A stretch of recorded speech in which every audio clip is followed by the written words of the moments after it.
মুস্তাফিজুরের মতো অসাধারণ বোলিং করে বর্তমানে নাহিদ রানা। তরুণ 21 বছর বয়সী নাহিদ রানা বর্তমানে অসাধারণ বোলিং করেন। রীতিমতো মুস্তাফিজুরের জায়গা দখল করে নিল নাহিদ রানা। বিস্তারিত জেনে নিন সম্পূর্ণ ভিডিওতে। ভিডিওটি শুরু করার আগে আপনাদের কাছে অনুরোধ থাকবে, যদি ভিডিওটি ভালো লাগে তাহলে চ্যানেলটাকে সাবস্ক্রাইব করে বেল বাটনটি অন করে রাখবেন পরবর্তী ভিডিওটি আপনি সবার আগে পাওয়ার জন্য। ঘন্টায় 152 কিলোমিটার বেগে বল করে আজ দেশের ক্রিকেটে ইতিহাস সৃষ্টি করেছেন নাহিদ রানা। নাহিদ রানার বলের গতি দেখে রীতিমতো অবাক হয়ে গেল সবাই।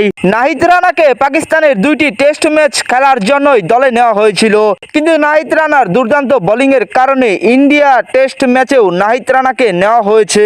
নাহিদ রানাকে ইন্ডিয়ার সিরিজে দলে নেওয়ার কারণে দলে জায়গা পেল না মুস্তাফিজুর রহমান। তবে যদি নাহিদ রানা টেস্ট খেলায় ভালো বোলিং করে তাহলে মুস্তাফিজুর রহমান টেস্ট খেলায় তেমন একটা জায়গা পাবে না।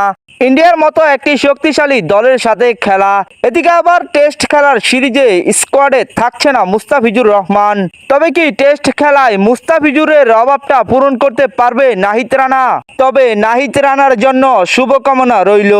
ইন্ডিয়ার সাথে টেস্ট সিরিজের স্কোয়াডে মুস্তাফিজুর না থাকলেও টি-20 সিরিজের স্কোয়াডে থাকতে পারে বলে আশঙ্কা করা যাচ্ছে।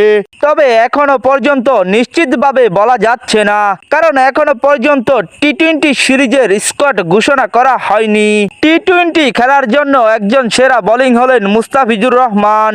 টি-20 সিরিজের খেলায় ইন্ডিয়ার মতো একটি শক্তিশালী দলকে হারানোর জন্য মুস্তাফিজুর রহমানকে অনেকটাই প্রয়োজন। যারা যারা আমার চ্যানেলটাকে সাবস্ক্রাইব করেছো তাদেরকে অসংখ্য ধন্যবাদ। সবাই ভালো থাকবেন, সুস্থ থাকবেন, দেখা হবে পরবর্তী আরেকটি ভিডিওতে।